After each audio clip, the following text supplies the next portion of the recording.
sapagkat tayo ay nagbuhat sa Kanya. Hirap na dinanas ay di na inalinta.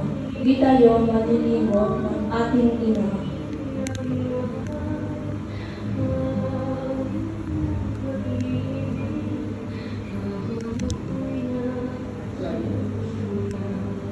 Ang ating ina ay buhay pang ngayon. Mahalin na natin at pag-ukuran ng Panginoon. Tayo'y magpasalamat sa ating Panginoon. Siya'y kapiling pa natin kapahanggang ngayon.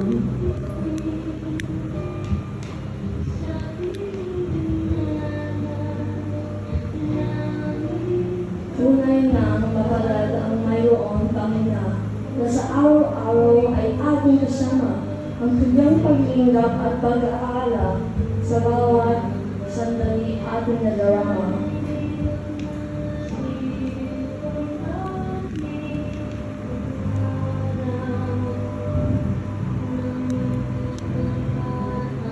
Ang ina ay mahalaga sa isang tahanan na silbing liwanag sa buong sambahayan. Kaya sa araw na ito, sila ay handhugan ng isang malakas at masibong palakpakan.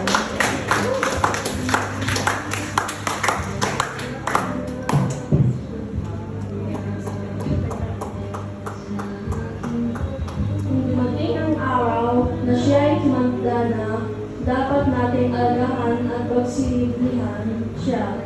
Ating alalahanin ang mga ginawa niya. Mula noong tayo ay mga musmos pa.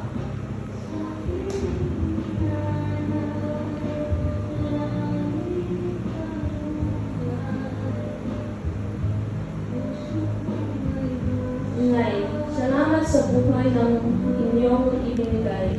Sa nanasang ninyong hirap, sakit, kayo'y natugumpay. Sa pagpapalaki sa amin na naging matuwasay, tangi namin masasabi salamat sa iyo, Inay.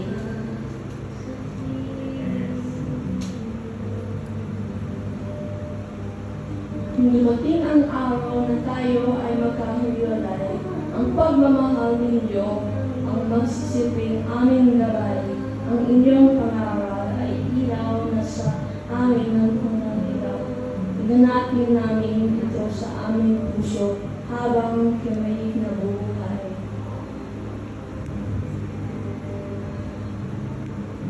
Sa lahat po ng ina na ngayon ay naririto. Natatanging araw ito para po sa inyo at ating dalangin na pagpagaling po kayo. Maging maligaya kayo sa araw po ito.